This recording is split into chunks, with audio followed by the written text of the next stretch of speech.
영국의 심리학 작가인 롤라 구더라는 분이 그의 책에서 이런 말을 했어요. 오늘 이 시대는 기다림을 잃어버린 시대라.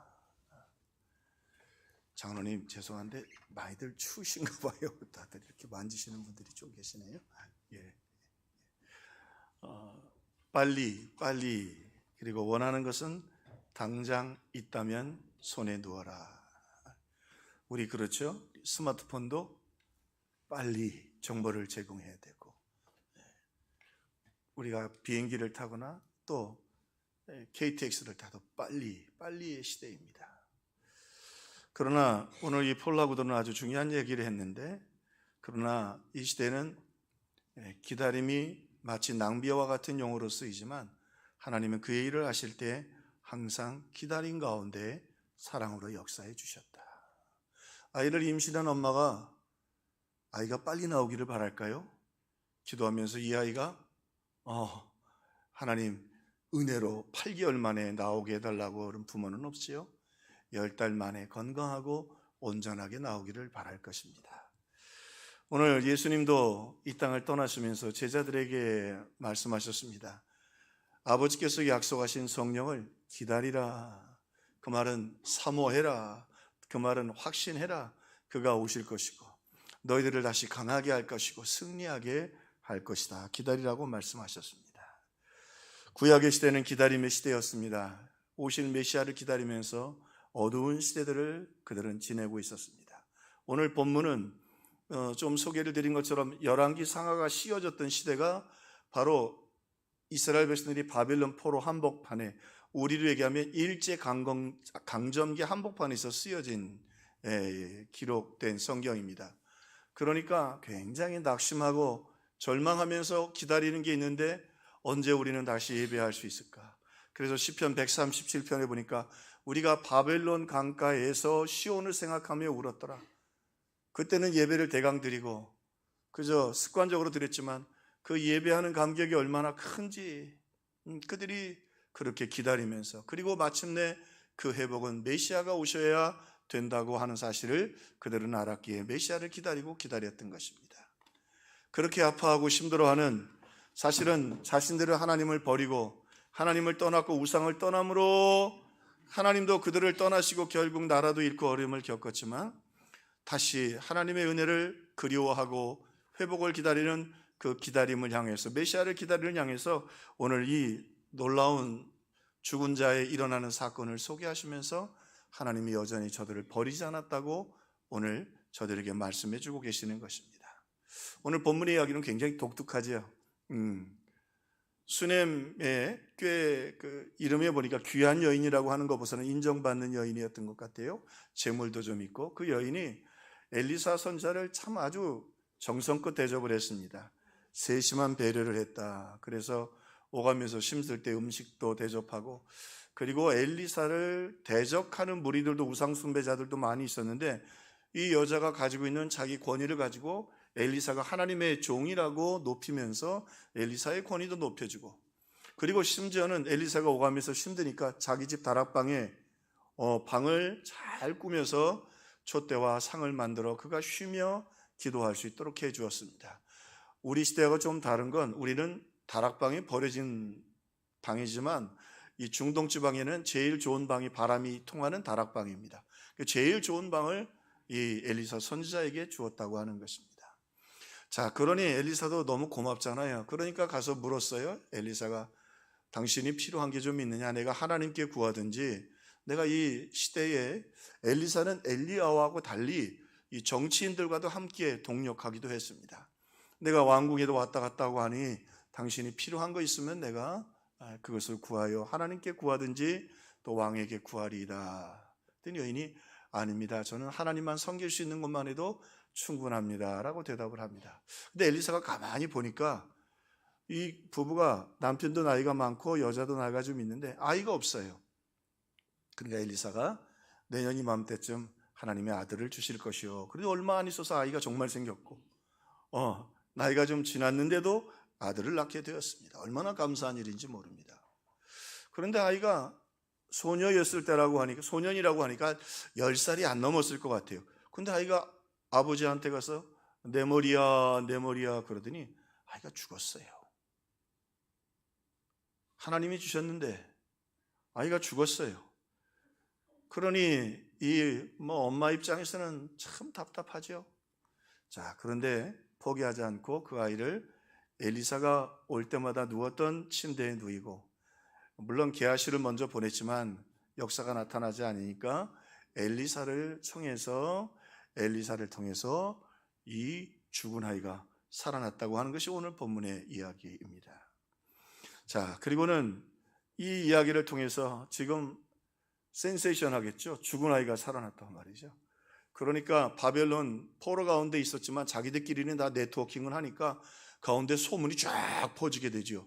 엘리사가 죽은 아이를 살려냈다는 소식이 들린 겁니다. 그런데 그들은 그걸 어떻게 듣냐면, 죽은 아이가 살려났지요. 자기들이 죽었거든. 나라도 잃었고 성전도 잃어버리니까 죽은 상태인데, 그러면서 어떤 메시지를 그들이 깨닫게 되느냐면, 하나님이 우리를 버리지 않으셨고 우리가 다시 살아나겠구나, 국가도 살아나고 성전도 살아나겠구나. 그 일을 누구를 통해서 했어요? 엘리사를 통해서 했기 때문에 하나님이 우리를 여전히 사랑하시고 계시다는 소망의 소식을 그들이 듣게 되었던 것입니다. 그러면서 아무리 그래도 엘리사는 오실 예수님의 그 예비자에 불과하니까, 야, 메시아가 오면 이렇게 죽은 자가 살아나고 나라도 회복되고 우리의 삶이 달라지겠구나라는 큰 희망을 갖게 되었고, 그리고 이 이야기를 통해서 그들이 그토록 이제 절망 가운데서 포기하지 마라, 그리고 메시아를 기다려라, 그리고 그 메시아가 어떤 분인가를 오늘 본문의 이야기를 통해서 소개해 주고 있습니다. 그러면서 한 가지, 우리도 너무 바쁘고 힘든 삶의 속에서 우리 주님이 우리에게 베풀어 주신 은혜와 사랑을 잃어버릴 때도 있는데, 한번 생각해 보면서 우리 신앙도 돌아보고 회복하고 확신을 갖는 귀한 시간이 되기를 주님의 이름으로 축원합니다. 자, 이 사건을 통해서 그러면 오신 메시아 예수님은 어떤 분이신가? 환난 중에도 함께 하시는 분이시다. 환난 중에도 함께 하시는 분이다. 이 여인이 이렇게 세심한 배려를 통해서 아들을 얻었는데 아들이 죽었단 말이죠. 자, 유대인들은 그러면 생각하죠. 도대체 무슨 죄를 졌길래 하나님이 주신 아이가, 그 어린아이가 죽었느냐 말이죠. 모든 걸 율법적으로 인과 응보, 원인이 있으니까 결과가 있지, 무슨 죄를 졌으니까 애가 죽었지, 이렇게 생각했을 거예요. 거기에 대해서 하나님 말씀하십니다. 아니다. 절대 죄 때문에 죽은 것도 아니고, 여러분 죄 때문에 사업이 안 되는 것도 아니고, 여러분의 어려움과 고난이 절대로 죄 때문이 아니라고 오늘 하나님 말씀해 주고 계시는 겁니다. 아니다. 이 땅에 사는 날 동안 의인들에게도 고난이 있다 말이죠. 그리고 또 하나, 하나님이 이 의인들의 고난을 통해서 하나님이 하시는 일을 나타내려고 하시는 거다. 여러분, 오늘 제일 여러분을 힘들게 하는 게 뭡니까? 그게 여러분의 기도의 제목이 되고, 그 일을 통해서 하나님이 하시는 일이 나타나고 하나님이 영광 받으시기를 바라는 것입니다. 그러므로 우리가 그걸 더 붙잡고 기도해야겠죠. 자, 또 한 가지, 하나님은 우리가 힘들고 어려울 때 우리를 맞아주시는 분이다. 오늘 본문을 세밀하게 보면 아주 독특하고 그리고 의미들이 담겨 있죠. 근데 이 여인이 와서는 엘리사의 발을 잡고 옵니다. 그런데 조금 억지 표현을 좀 강화해서 하면, 당시에 발이 더러웠고 그 다음에 누군가의 여자나 누군가의 발목을 잡는 건 아주 큰 결례였습니다. 지금으로 표현하자면 목을 잡는 것과 비슷할 정도로 그렇게 하면 안 되는 겁니다. 그러니까 게하시가 옆에 있다 어떻게 하느냐면, 그렇게 하지 말라, 그건 예의가 아니다. 그런데 오늘 성경이 참 얼마나 놀라우냐면, 엘리사가 뭐라고 하냐면, 나 두어라.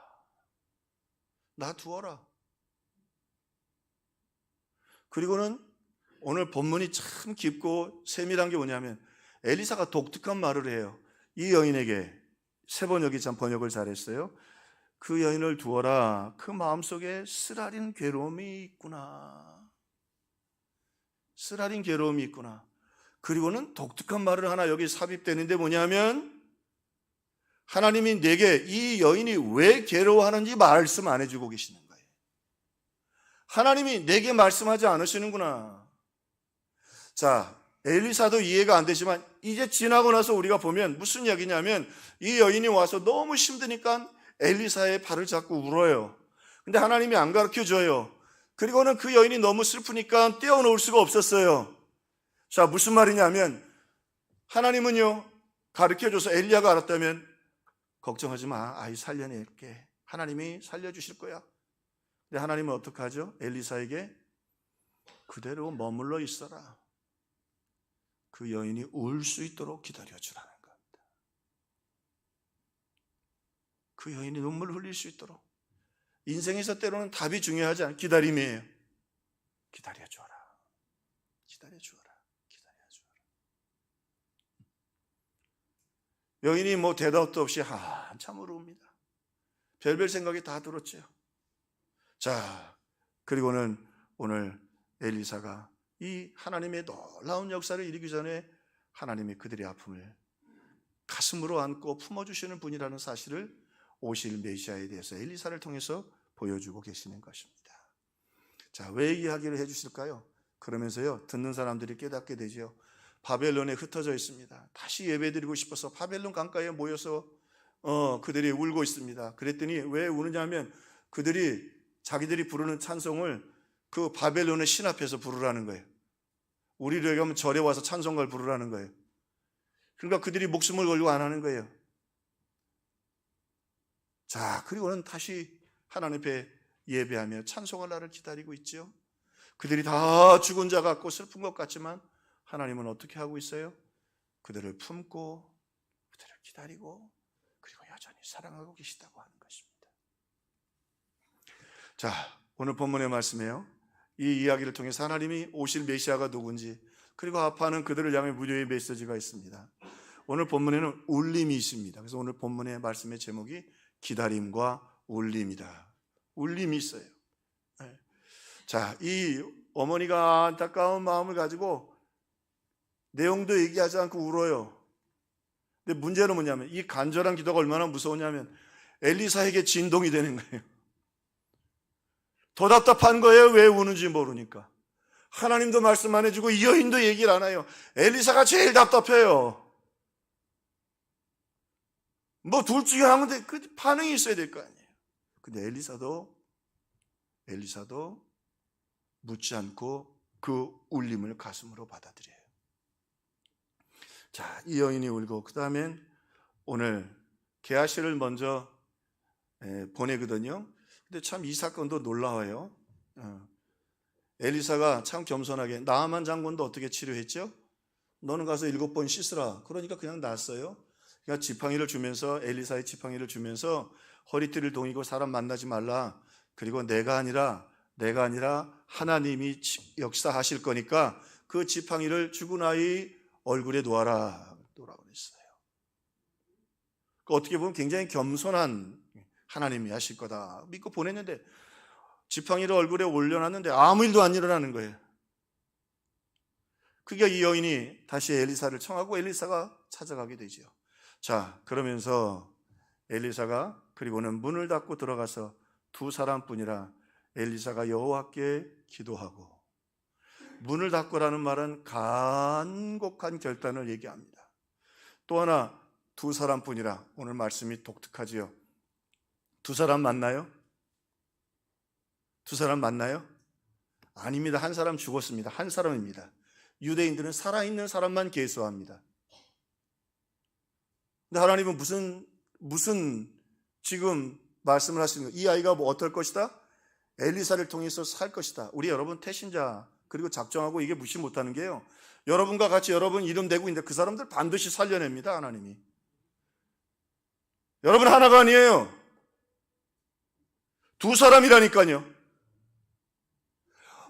우리끼리 얘기하면 결론은 났어요. 우리 힘으로 전도되는 거 아니에요. 엘리사도 안 돼. 여기서는 일종의 하나님의 엘리사를 향한 경고도 있어요. 그래서 엘리사가 오늘 말씀에 보면 여기저기 다니면서 두리번거리면서 굉장히 고민하는 모습이 나와요. 한번 엎드린 다음에 막 고민하고 왔다 갔다 해요. 하나님이 왜 충격적인 메시지를 엘리사에게 주셨거든요. 너 아무것도 아니야. 네가 하는 거 아니야. 엘리사가 한 대로 지팡이를 갖다 놨는데 얼마나 자세하게 게하시에게 얘기했는지. 허리띠 묶고 가는 길에 아무에게도 대답하지도 말고 갔는데 안 일어났어. 하나님 능력이 안 나타났어. 근데 그리고 엘리사를 통해서 하나님께서 요구하는 게 있으셨어요. 그게 뭐냐면 문을 닫고 두 사람뿐이라 엘리사가 여호와께 기도하고. 그래서 원문에 대한 이해가 필요합니다. 이 기도는 그냥 기도가 아니고 화이트 팔레인데, 이 말은 지속적으로 간절히 기도한다는 말입니다. 물론 하나님이 게하시처럼 역사하시기도 바라지만 기도에 울림이 있는 거예요. 이 여인의 안타까운 마음을 하나님이 받으시고, 엘리사도 들어가서 어차피 살려낼 것이긴 하지만 하나님의 마음을 전달하고 그 아이를 위하여 간절히 기도하기를 바라시는 거예요. 간절히 기도하기를 바라시는 거예요. 이번 주에 이순남 권사님, 제가 신방을 3번 갔나 4번 갔나, 상태가 조금 안 좋으셔요. 급하니까 목사님 빨리 가보시라고 그래. 장로님 병원에 지금 퇴원했지만 설교 준비하다가 가고 정신없이 가고. 우리 권사님이고 우리 성도니까. 자, 하나님께서 이 놀라운 여인의 간절한 기도 때문에, 그 섬김 때문에 엘리사에게도 기도의 진동을 주신 거예요. 지팡이 갖고 하지 말고 너도 최선을 다해요. 그 아이를 위하여 기도해라. 진동이 있습니다. 여전히 있습니다. 울림이 있습니다. 자, 그뿐만이 아니라 오늘 말씀해 보니까 성경에 여기밖에 없습니다. 이런 사건은 엘리사가 그렇게 기도하고는 아직 때가 안 일어났어요. 하나님께서 말씀해 주셨겠죠. 그냥 엘리사가 하지는 않았을 텐데 그 아이에 올라가서 눈, 입, 손을 맞추고 엎드립니다. 선지자는 시신이나 죽은 사람을 쳐다봐도 안 됩니다. 공동체를 이끄는 사람이기 때문에. 근데 엘리사가 들어가서 그 아이하고 입을 맞추고 눈을 맞추고 그대의 손을 얹었어요. 충격적인 일이죠. 왜 그렇게 하셨을까요? 오늘 오실 메시아 예수님에 대한, 그는 분명히 죽었습니다. 또 하나 유대인들이 재미있는 게 하나 있는데, 오늘 본문을 다 읽진 않았지만 앞에 보면 이 여인이 자기 아이가 죽자 남편에게 말을 안 해요. 남편이 평안하냐 그러니까 예 평안합니다. 그리고 얘기를 안 해요. 왜 얘기를 안 하냐면 중동 지방에는 더운 지역이라 지금 리비아도 시신 때문에 야단이잖아요. 어린아이들은 당일날 장례를 합니다. 하루 지나면 전염병이 옮겨가는, 어쩔 수가 없는 거야. 아이들은 당일날 장례를 해요. 남편한테 말하면 치울 거 아니에요. 어쩔 수 없이 정서가, 그러니까 남편한테도 말하지 않습니다. 그리고 이 한 여인의 믿음이 얼마나 큰지 하나님이 살려주실 줄로 믿고 엘리사를 찾아간 건데, 한 사람의 믿음이 얼마나 중요하냐면 하나님이 이 여인 때문에 엘리사를 이렇게 놀랍도록 하나님께서 사역하게 하시는 거예요. 시신 위에 엎드렸어요. 입을 맞췄다는 말은 냄새 벌써 날걸요? 그 나만도 이미 한센병 걸릴 때 그 증상들이 다 나타나고 있었어요. 한센병. 나사로도 이미 냄새가 나나이다 냄새를 맡고 있는데, 죽은 아이를 선지자가 이렇게 위에 폭에서 엎드린다. 전후에 이런 일은 없었습니다. 왜 그리 하셨을까요? 중요한 메시지 몇 가지 있죠. 하나님이 썩어 죽어가고 있는 이스라엘 백성들을 사랑해서 포기하지 않고 계시다는 거예요. 또 하나, 우리 인생이 썩어서 냄새나고 망가지고 그래도 하나님은 입 맞춰주시고 우리의 눈을 맞춰주시고 손을 얹어주시고, 하나님은 우리 절대로 포기 안 하신다는 거예요.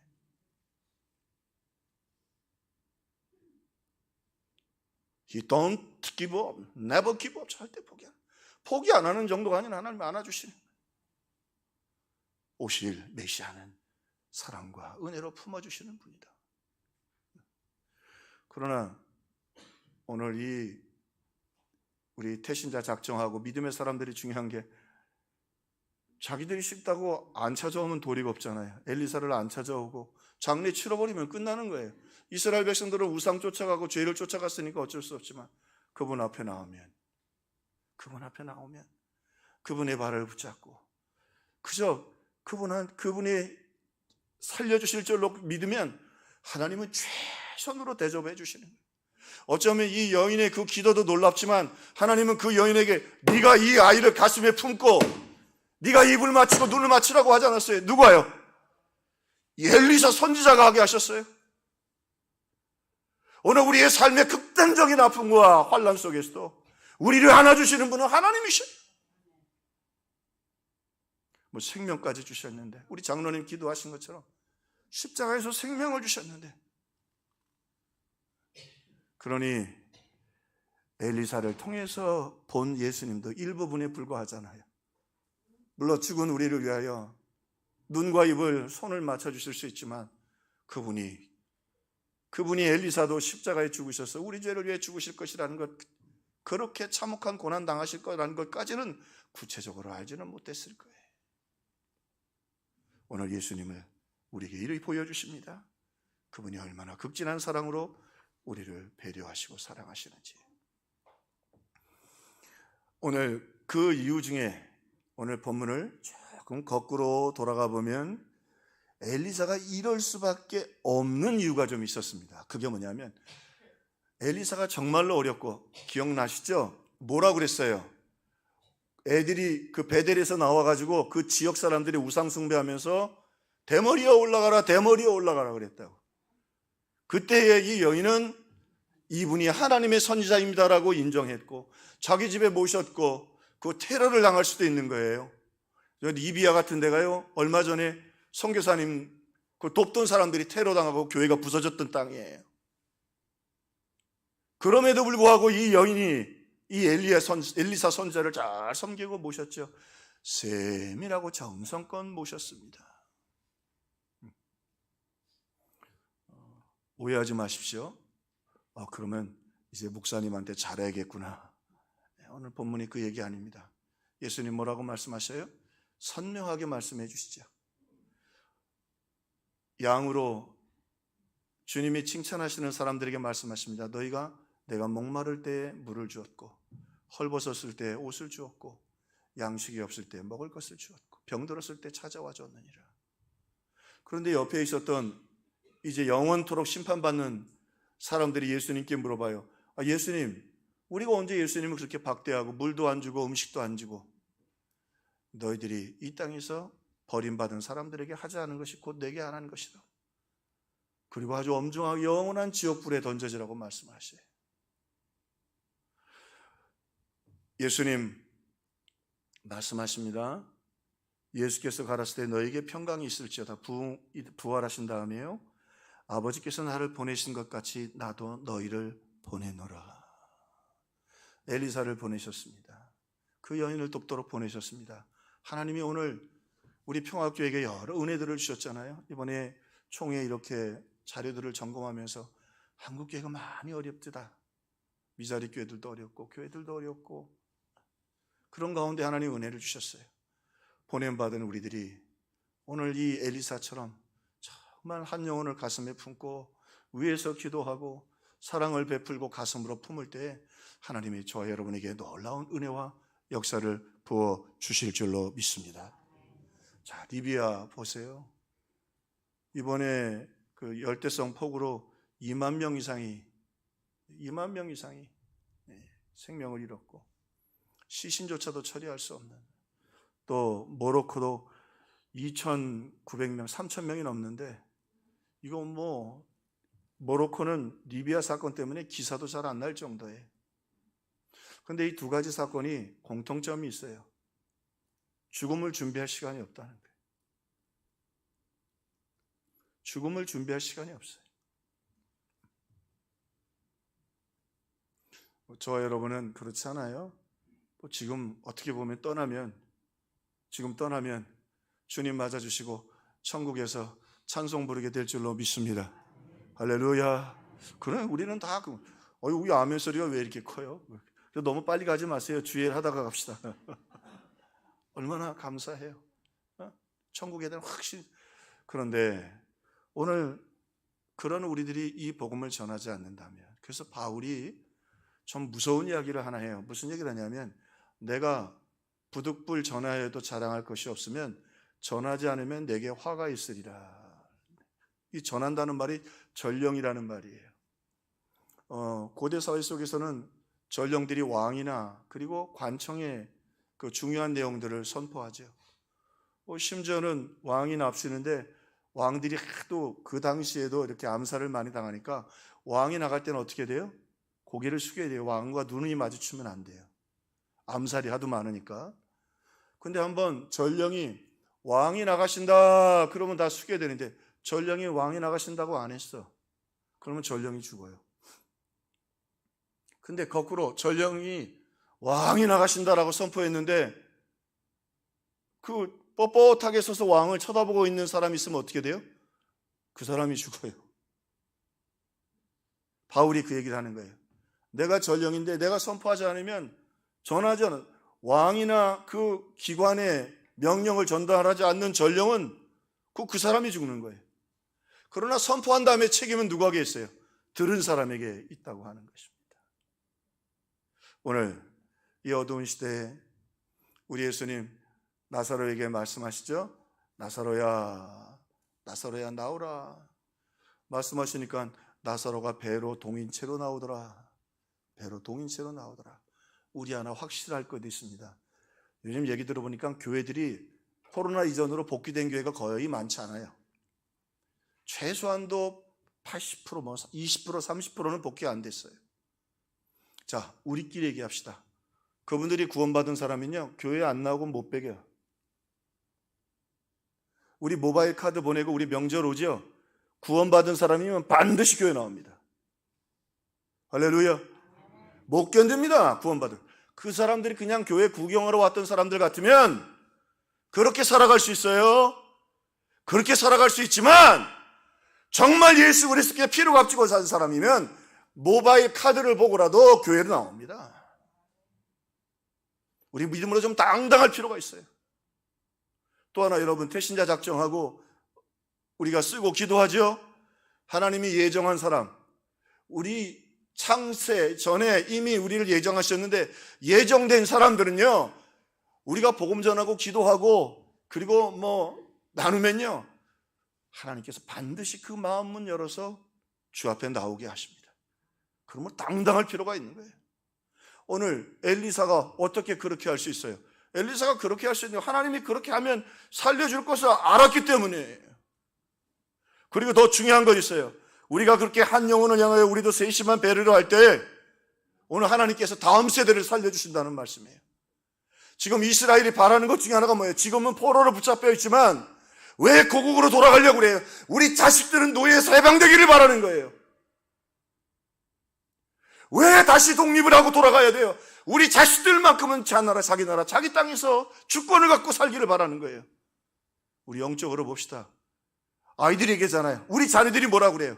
너희들만 잘 되면 돼. 할 수 있는 거 다 했고 줄 수 있는 거 다 줬는데 뭐라고 말해요? 지옥이라고 말해요.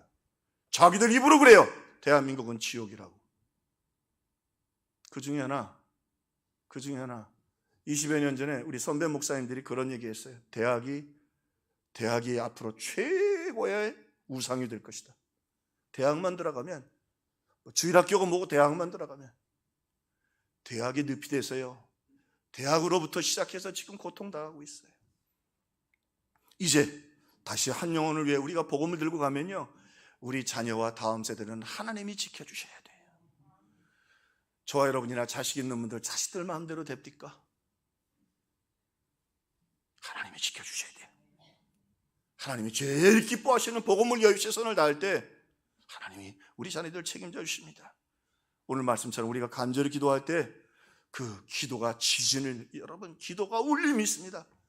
엘리사의 모습이 너무 놀랍잖아요. 그 여인의 기도 때문에 엘리사가 꼼짝을 못하고 가가지고 간절히 기도하고 먼저 자기 생각에는 지팡이만 보내도 될 줄 알았던데 하나님이 말씀해, 안 돼. 왜?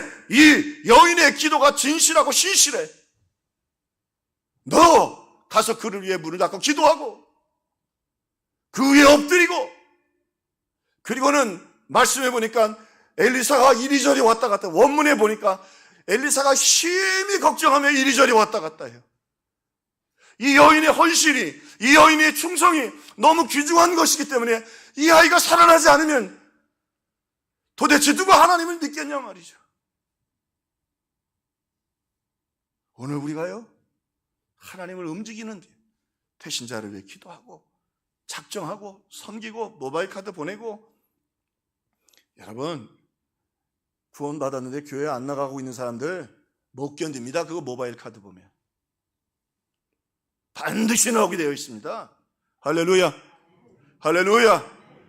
구원받고 택정받은 사람, 뭐 교회가 안 된다, 어지럽다, 힘들다, 아이고 하나님이 하셔요. 죽은 애도 살아나는데, 죽은 애도 살아나는데 하나님 살아계셔요. 또 하나, 오늘 그래서 우리가 이렇게 간절히 이 일을 위해 기도할 때 하나님 기도 응답의 문을 열어주십니다. 우리가 이 땅에서 묶였는데 어떻게, 전령이 전하지 않으면 전령이 죽어요. 오늘 하나님이 주신 이 복음, 특히 우리 평화교회에 주신 이 복음을 우리가 전할 때 하나님께서 그걸 기도할 때 하나님이 기도의 응답의 문을 열어주시고 역사해 주셔요. 또 하나, 엘리사처럼 한 영혼을 품고 섬기면 하나님이 능력의 삶을 우리에게 부어주십니다. 목사의 간절한 마음입니다. 여러분이 교회 오셔서 은혜 받고 예배, 참 요즘 저도 여러분과 예배 드리며 참 은혜가 있어요. 우리 교회 예배가. 저도 헌신 예배도 가고 여기저기 가잖아요. 그 오셨다 가신 분도 우리 교회에 참 은혜가 있다고 그래요. 감사한 일이죠. 그러나 그 은혜 있다고 하는 것으로 끝나서는 안 되고 한 영혼을 세심한 배려를 통해서 우리 다음 세대가 살아나고 우리 자녀들이 살아나기를 주님의 이름으로 축원합니다. 우리의 기도가 한 영혼을 위한, 그 구원을 위한 기도할 때 하나님께서 우리의 구하지 않은 것까지도, 성경의 원리는요 1대1로 주시는 게 아니라 구하지 않은 것까지도 기도는 풍성하게 주시는 거예요. 그게 기도의 원리예요. 또 한 가지, 한 영혼을 품고 섬기고, 우리 명절도 왔는데 복음을 위해 최선을 다하면 하나님이 능력을 주십니다. 우리 믿는 사람들은 좀 믿음의 확신, 코뿔소 같은 담대함이 있어야 됩니다. 엘리사 멋있잖아요. 그 어린 시신 위에 왜 엎드려요? 살아날 줄로 믿는 거예요. 해결됩니다. 하나님 살아계십니다. 하나님이 기뻐하시는 일을 위해 결단할 때 하늘의 문이 열리고 살아납니다. 죽어서 그 입에서 썩은 냄새가 나고 다들 시신이라고 말해도 일어납니다. 하나님이 살아계시니까 오늘 이 자녀의 축복 그리고 응답, 능력의 삶을 사는 저와 여러분들 다 되기를 주님의 이름으로 축복합니다.